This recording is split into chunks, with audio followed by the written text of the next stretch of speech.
안녕하십니까. 2021년 2월 23일 새벽무기 팩트 시작하겠습니다. 신현수 대통령 민정수석 비서관이 청와대에 복귀를 했다.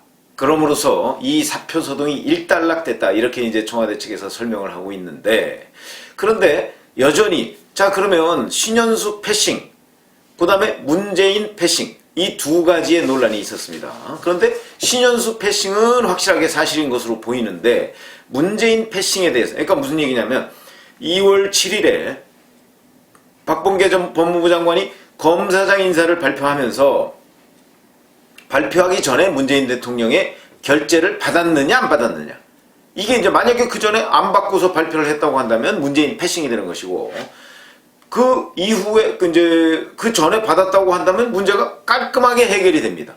그렇게 되면 문재인 패싱론은 쏙 들어가고, 그 다음에는 이제 그럼 신현수 패싱이 사실이 아니냐, 이렇게 지금 초점이 모아질 텐데, 청와대의 설명을 들어보면 신현수 패싱 부분에 대해서도 언급이 없고, 그렇다고 문재인 패싱 부분에 관해서도 아니라고만 얘기하지 그 결재 시점을 밝히질 못하고 있습니다.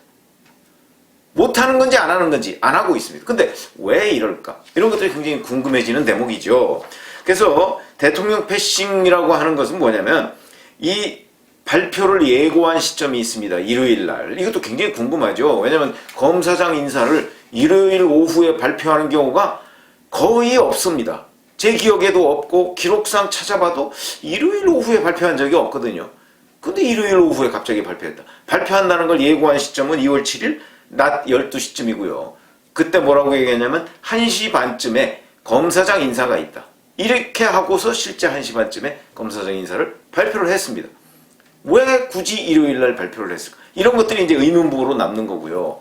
그 다음에 그러면 이것이 이제 문재인 패싱론의 그 핵심 쟁점은 이것이 문재인 대통령의 결재를 받기 전이다, 후다, 뭐 이거거든요. 그럼 여기에 대해서 이 검찰 인사라는 게 1년에 대략 한 2번 정도 있지 않습니까? 뭐 1월달과 7월달쯤에 있는데, 그때 보면 우선 그러다 보니까 일상적인 인사 업무입니다. 그렇죠? 이게 뭐 대단히 중요한 무슨 비상 상황이거나 뭐 이런 것도 아니고요. 그리고 국가 안위가 걸린 대단한 무슨 기밀이거나 뭐 이런 것도 아닙니다. 왜냐하면 어차피 시간 문제거든요. 뭐 며칠 날 발표한다. 2월 7일에 발표하나 2월 8일에 발표하나 뭐 마찬가지 아니겠습니까? 어차피 검찰 인사 다 예고된 거고 다 아는데 내용만 모를 뿐이지. 내용이야 뭐 2월 7일 날 발표하는 거 8일 날 발표하는 게 뭔 그렇게 차이가 있겠습니까? 그런데 그러니까 일반적인 검찰 인사라는 건 기밀사항도 아니다. 그러니까 그거를 못 밝힐 이유가 없다. 결재 과정을. 국가 기밀이라면 모르지만 이런 의문이 드는 겁니다. 그런데 안 밝히고 있는 거죠? 안 밝히고 있어. 이렇게 얘기합니다. 대통령의 재가 시점 등에 대해서는 언급하지 않겠다. 대통령의 인사 재가 과정은 통치 행위에서 낱낱이 공개하는 것은 적절치 않다. 청와대가 이렇게 얘기하고 있습니다. 그리고 어제 법사위원회에서 박범계 법무부 장관은 또 이렇게 얘기합니다. 그에 대한 질문을 계속하니까 청와대 발표로 가름한다. 또는 소상히 말할 수 없다. 이런 식으로 얘기하고요. 그리고 아까 제가 말씀드렸지만 청와대에서는 대통령의 재가가 있었다. 재가 없이 인사 발표를 했다는 것은 사실이 아니다. 이 정도만 얘기하고 있습니다. 그럼 결재냐 재가냐, 이런 것들이 또 좀 문제가 되겠죠. 결재와 재가는 어떻게 다르냐. 뭐 대략 비슷한 말로 쓰이고 결재보다는 재가가 좀 더 폭넓은 개념이 아니냐, 이제 이런 게 일반적인 국어 사전적인 해석입니다. 거기다가 재가라고 한다면 약간의 전근대적인 표현의 일종이다. 이렇게 지금 설명을 하고 있는데, 그냥 법률적으로 본다면 이런 거라고 합니다. 대통령이 인사안에다가 직접 사인을 하는 것, 이게 결재. 그러면 이거는 결국 법적 효력을 갖는 통치행위다. 이거는 뭐 헌법이나 뭐 이런 데 보면 다 있다는 거 아닙니까? 거기에 관계 국무위원이 부서를 하는 것으로 돼 있다는 거죠. 그런데 이거는 이제 과거식 개념이고, 요즘엔 전자결제라는 게 있지 않습니까? 전자결제로 하면 거기다가 대통령이 사인을 하면 되는 것이죠. 전자결제도 있고 대면결제도 있으니까. 그런데 이에 비해서 재가라는 것은 직접 사인을 하지 않더라도 좀 넓은 의미에서 인사안에 대해서 비공식적 승인, 그러니까 뭐 예를 들어서 구두결제 뭐 이런 표현은 원래 적합하지 않죠. 구두로 하면 법률상 그 문서의 효력이 발생하지 않습니다. 법률상 효력이 발생하는 것은 헌법과 법률에 따라서 직접 문서로 해야 됩니다. 전자문서, 문서죠. 그러니까 전자결제까지는 가능한데 구두결제를 했다고 한다면, 그러니까 전화로 뭐 예를 들어서 박범계 법무부 장관이 문재인 대통령한테 이번 검찰 인사를 이렇게 하려고 하니까 지금 대통령님께서 그 승인을 해주시죠 라고 그랬을 때 문 대통령이 어떻게 한다고요? 그렇게 해요? 그러면 오케이 알았습니다. 그러면 뭐 나중에 올라오면 결제를 하고 내가 일단 알았으니까 라고 하는 건 우리가 그냥 정치적 의미에서 구두결제라고 할 수 있습니다. 그러나 이거는 헌법이나 법률에서 명시한 방식의 결제는 아닙니다. 그러나 만약에 구두결제를 했다면 그거는 법률상 그 문서의 효력은 문제가 될 수 있을지 몰라도 정치적으로는 뭐 그럴 수도 있겠다 이렇게 생각이 되는 것이죠. 그러나 여하튼 법률상으로는 그건 문제가 되는 것이니까. 그래서 이제 제가는 이런 구두결제까지를 포함하는 개념 아니냐 이렇게 해석을 할 수가 있는데, 자 그러면 이제 문제는 이 사람들은 계속해서 지금 그 결제 과정을 공개할 수 없다, 이게 무슨 통치행위다 이렇게 얘기를 하고 있거든요. 그러면 과연 청와대 설명이 맞는 것이냐? 그래서 옛날 기록을 찾아보니까 그렇지가 않습니다. 무슨 얘기냐? 이 결제 방법과 시간 같은 거를 공개한 적이 있더군요. 문재인 청와대가. 예를 들면 2019년 4월에 문재인 대통령이 우즈베키스탄을 방문하면서 국회에서 인사청문 경과보고서가 채택되지 않은 사람이 있었습니다. 당시에. 그런데 그러니까 이미선, 문형배 두 사람의 헌법재판관 후보자 임명안이 있었죠. 이걸 전자결제를 했습니다. 우즈베키스탄 방문하는 중에. 국회에서 그거 방문하고 와서 결제해도 되는데 무엇이 그리 급한지 했습니다. 그게 2019년 4월 19일인데 이 당시에 윤도한 국민소통수석이 뭐라고 얘기를 했냐면 발표를 이렇게 했습니다. 문 대통령은 낮 12시 40분 한국 시간으로입니다. 12시 40분 두 후보자의 임명을 제가 했다.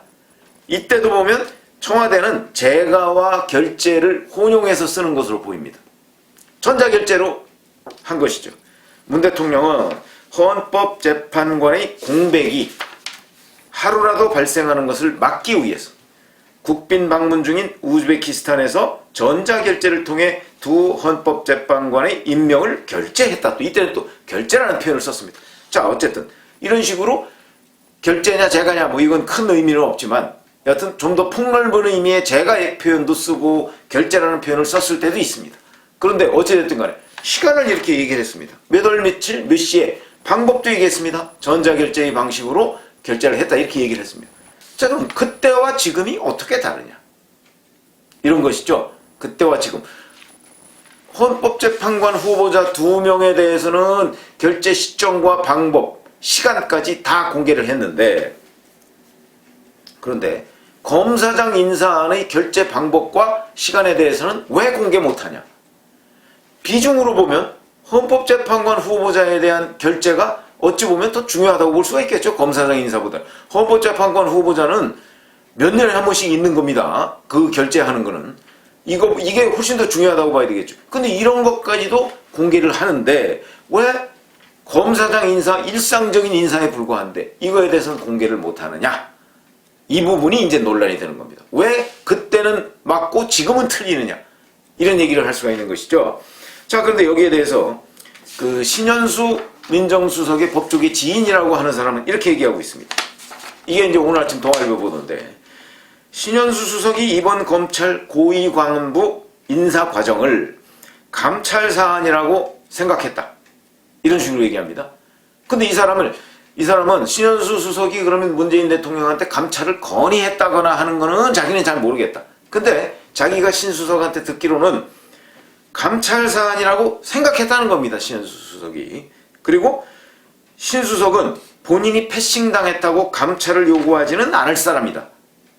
그러니까 단순히 내가 패싱당했으니까 박범계를 감찰하자 이렇게는 얘기 안 할 사람이라는 거죠. 그러나 박범계의 인사 결제 과정에 대해서는 감찰 사안이라고 생각했다. 그럼 왜 그랬을까? 감찰 사안이라고 생각했다는 얘기는 결국 이 감찰 과정에 그러니까 결제 과정에 중대한 법적 하자가 있었다는 것을 의미한다. 이런 얘기죠. 그러니까 신수석은 왜냐면 신수석은 그 과정을 상당히 상세히 알고 있는 사람 아닙니까? 이 과정을 제일 잘 알고 있는 사람은 아마도 그 문재인 대통령일 가능성이 있고, 그 다음에 두 번째가 박범계 장관일 것이고, 본인이 어떤 식으로 결제를 받았는지 뭐 잘 알 테니까. 그 다음에 한 세 번째 정도가 신현수 수석일 가능성이 있다.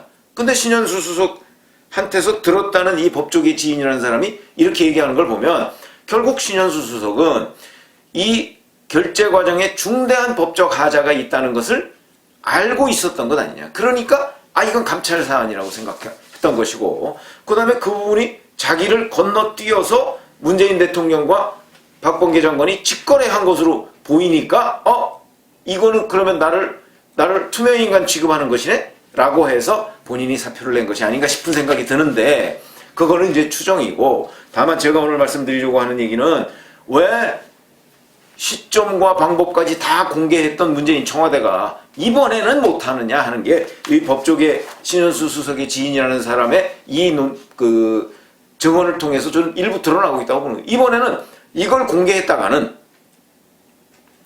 신현수 수석이 판단한 그 중대한 법적 하자가 드러나는 것을 두려워해서 공개 못하는 것 아니냐.